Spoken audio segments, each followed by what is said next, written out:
The legend of यान chain के last episode में हमने देखा था कि वांग ने चेन से कहा था कि तुम सारी ताओ सोल को कल्टीवेट करो जिससे कि तुम्हारी पावर और बढ़ जाएगी। यह सुनकर चेन भी पहाड़ों पर जाकर कल्टीवेट करने लगा था। तभी वहाँ उसे ब्लैक आयरन की माइन दिखी थी, जिसे देखने के बाद वह अपने दादा को वहाँ ले गया था। और जब उन्होंने उस ब्लैक माइन को तोड़ा तो फिर उन्हें वहाँ काफी भारी मात्रा में ब्लैक आयरन दिखा। एपिसोड 36 में हम देखते हैं क्विंग तियान कहते हैं कि यहाँ तो सचमुच ब्लैक आयरन की खदान है, यह हमारे यांग परिवार के लिए तो अपॉर्चुनिटी से कम नहीं है। क्विंग तियान वहाँ पर ब्लैक आयरन को तोड़कर चेक करते हैं। क्विंग फेंग उस ब्लैक आयरन को देखते हुए कहते हैं कि यह तो टॉप क्वालिटी का ब्लैक आयरन है, निश्चित रूप से हम इसे अच्छी कीमत पर बेच सकते हैं। पर क्विंग यून कहते हैं कि तो फिर मैं यहाँ माइनिंग करने के लिए लोगों की व्यवस्था करूँ, हम इसे बेचने में जल्दबाजी नहीं करेंगे। अब क्विंग तियान कहते हैं कि क्विंग फेंग तुम इस जगह का ख्याल रखो, हम मैन पावर को व्यवस्थित करने के लिए वापस जाएंगे। इस पर क्विंग फेंग कहते हैं कि भाई आप चिंता ना करें। अभी चेन कहता है कि क्या मैं यहाँ से कुछ ब्लैक आयरन ले सकता हूँ। इस पर उसके ग्रैंडपा कहते हैं कि हाँ क्यों नहीं। अब हम चेन को देखते हैं अपने कमरे में, जो कि वहाँ अपने साथ काफी बड़ा ब्लैक आयरन का पत्थर लेकर आया था। चेन कहता है कि मैं आर्मर को रिफाइन करने के लिए आर्मर ताओसोल का उपयोग करने की सोच रहा था, परंतु मैं तो भूल ही गया हूँ कि मैं इसके और को रिफाइन नहीं कर सकता।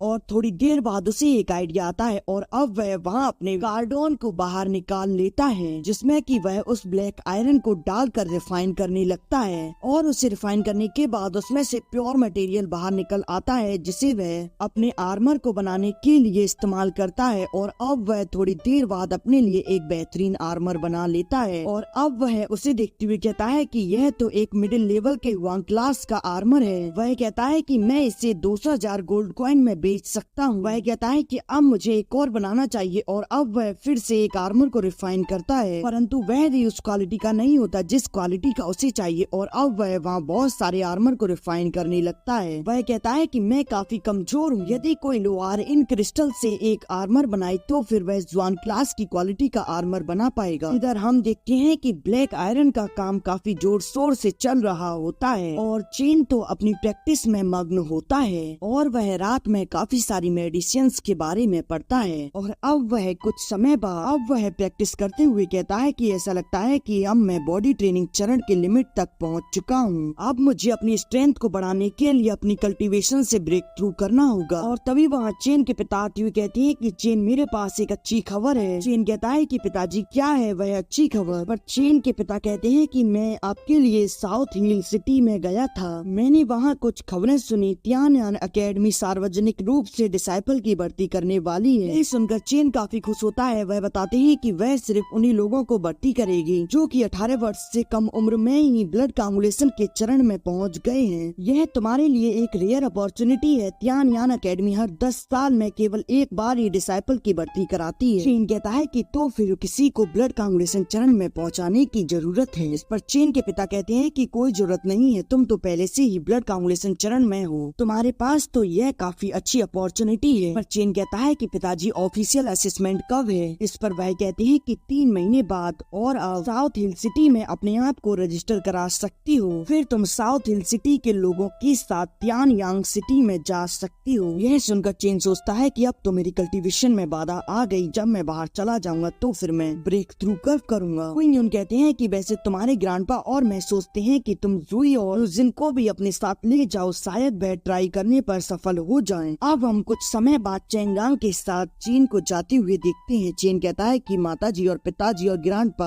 आप चिंता ना करें और मेरी खुशखबरी आने तक का इंतजार करें। चेन की माँ परेशान होती हुई कहती है कि तुम सावधान रहना। अब चेन कहता है कि ठीक है माँ, अब हम जा रहे हैं, समय मिलने पर निश्चित रूप से वापस आएंगे। और अब चेन और बाकी सब लोग उसके साथ वहाँ से चले जाते हैं। अब हम देखते हैं कि वह सभी लोग एक जगह आते हैं जहाँ वह अपना रजिस्ट्रेशन करा सकते हैं। चेंगांग कहता है कि हमारे पास कोई और अन्य विकल्प नहीं है, यही रजिस्टर पॉइंट है, हमें यहीं से अंदर जाना होगा। यू जिन वहाँ इतने सारे लोगों को देखकर कहती है कि यहाँ तो काफी सारे लोग हैं। यह देखकर चेन कहता है कि ऐसा लगता है कि अब तुम ठीक होती जा रही हो, अब तो तुम बोल भी पा रही हो। यह सुनकर वह उसका हाथ अपने ऊपर से हटा देती है। जुई चेन से कहती है कि यू जिन अब पूरी तरह से ठीक हो गई है, अब बेहतर होगा कि आप उससे कुछ ना कहें। अब वह सभी लोग वहाँ लगी लाइन में आ जाते हैं, जहाँ एक खड़ा व्यक्ति कहता है कि मैं एकेडमी में प्रवेश करके भविष्य में सेना में शामिल होकर जुन वू हाओ जैसा व्यक्ति बनूंगा। यह सुनकर वहाँ खड़ा एक व्यक्ति कहता है कि तुम अपनी तुलना जुन वू हाओ से कर रहे हो, तुम्हें तो अपना मुंह शीशे में देख लेना चाहिए। यह सुनकर वह व्यक्ति काफी ज्यादा गुस्सा होने लगता है। तभी वहाँ खड़ा एक व्यक्ति कहता है कि जुन वू होंग तो एक लीजेंड है, उसकी कोई भी तुलना नहीं कर सकता। तभी यू जिन कहती है कि जुन वू होंग कौन है। यह सुनकर वहाँ खड़ा एक व्यक्ति कहता है कि क्या तुम जुन वू होंग के बारे में नहीं जानती। इस पर तीसरा व्यक्ति कहता है कि वह तियानयान एकेडमी के इतिहास में दूसरा प्रतिभाशाली व्यक्ति है जो कि 20 की उम्र से पहले ही हेवन पेनिट्रेशन चरण में पहुंच गया। और वहाँ खड़े कुछ लोग बताते हैं कि वह तियानयान एकेडमी को छोड़ने के बाद मिलिट्री में शामिल हो गया और फिर वह अपनी स्ट्रेंथ के दम पर जल्द ही जनरल भी बन गया। और फिर कुछ ही समय में उसने अपनी एक सेना बनाई जिसका नाम वॉर वोवल्स रखा